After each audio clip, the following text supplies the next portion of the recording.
একটা প্লেটে কিন্তু খুব সুন্দর করে আমি সাজিয়ে নিয়েছি। দেখো কত সুন্দর হয়েছে বন্ধুরা, দোকানের থেকে কিন্তু কোনো অংশে কম হয়নি। এই দেখো খুব সুন্দর লাগছে, খেতেও কিন্তু খুব সুন্দর হয়েছে। আমি কিন্তু আরেকটা প্লেটেও কিন্তু আমি নিয়ে নিয়েছি। আর দেখো এখন আমি খাবো।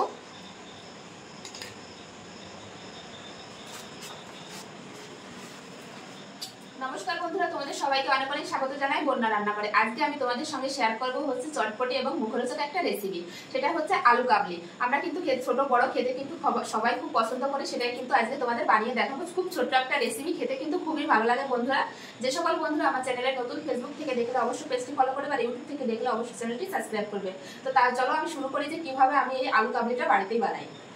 সবকিছু আমি গুছিয়ে নিয়েছি বন্ধুরা, আজকে কিন্তু কোনো রকম গ্যাস ধরাতে হবে না, সবকিছু আগে গুছিয়ে নিয়েছি, এখন শুধু বানাবো। তার জন্য কিন্তু আলু কাবলির মেন উপকরণ হচ্ছে আলু।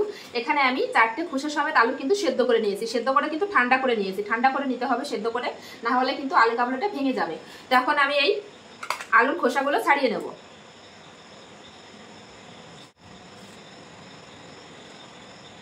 চারটে আলুর খোসা কিন্তু খুব সুন্দর করে ছাড়িয়ে নিয়েছি। এখন আমি আলুগুলো কেটে নেব। তো তোমরা তোমাদের পছন্দ অনুযায়ী কিন্তু কেটে নিতে পারো। তবে আমি কিন্তু এইভাবে পিসগুলো করে নেব। এই যে বেশি বড়ও না আবার বেশি ছোটও না, ঠিক এইভাবে সব পিসগুলো কেটে নেব।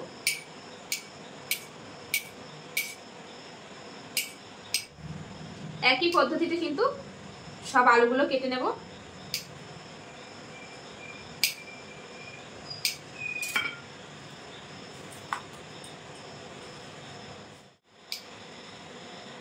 বানানো সহজ, কিন্তু খেতে খুবই ভালো লাগে বন্ধুরা। তোমরা বাড়িতে একবার ট্রাই করো, খুবই ভালো লাগে খেতে।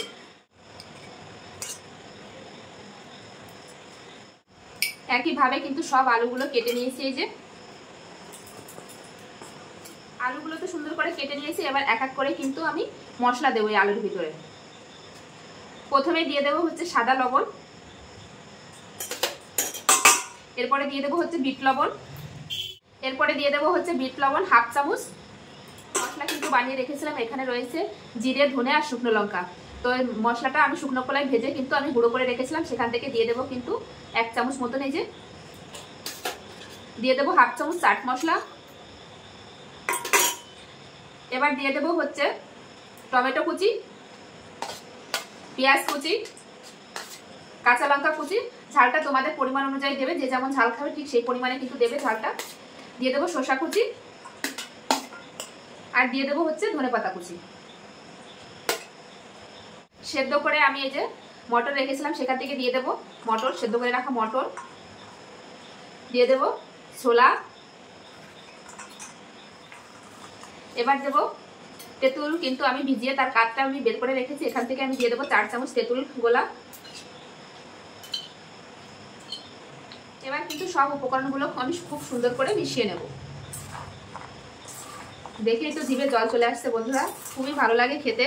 আর ছোট্ট একটা রেসিপি, আর সবার বাড়িতে কিন্তু আলু থাকে, আলু দিয়ে কিন্তু এই রেসিপিটা ঝটপট তোমরা বানিয়ে নিতে পারবে। সবকিছু কিন্তু খুব সুন্দর করে মিশিয়ে নিয়েছি। এবার উপর দিয়ে দেবো হচ্ছে ঝুরি ভাজা। ঝুরি ভাজাটা অবশ্যই দেবে, কিন্তু খেতে খুবই ভালো লাগে। আবারও আমি একটু মিশিয়ে নেব। খুব সুন্দর করে কিন্তু আমি এই যে মাখিয়ে নিয়েছি। আর দেখো কত সুন্দর হয়েছে বন্ধুরা। এখন খাবো কিন্তু আর আমি জিভে জল ঠেকিয়ে রাখতে পারছি না, খুবই টেস্টি হয় কিন্তু। এই দেখো, তো একটা প্লেটে কিন্তু আমি নিয়ে নেবো। এই যে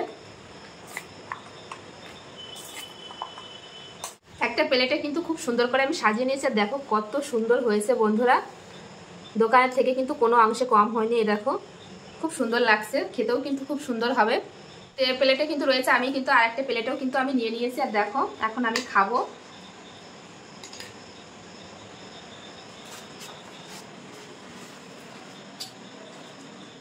খুবই সুন্দর লাগছে বন্ধুরা খেতে, একদম দোকানের মতন।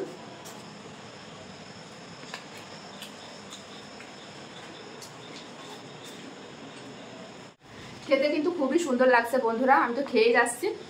তো তোমাদের কাছে আজকের এই রেসিপি আলু কাবলি কেমন লাগলো বন্ধুরা, অবশ্যই কমেন্টে জানাবে। ভালো লাগলে অবশ্যই লাইক কমেন্ট শেয়ার করবে, শেয়ার করে কিন্তু নতুন বন্ধুদের দেখার সুযোগ করে দেবে। এরকম নিত্য নতুন ভিডিও দেখতে হলে অবশ্যই বন্যা রান্নাঘর চ্যানেলটি সাবস্ক্রাইব করবে। যারা ফেসবুক থেকে দেখছো তারা পেজটি ফলো করবে। তো চলো বন্ধুরা, আজকের মতো ভিডিওটি এখানেই শেষ করছি। আবার দেখা হচ্ছে নতুন কোনো রেসিপির সঙ্গে। ততক্ষণের জন্য বাই, সব ভালো থেকো, সুস্থ থেকো।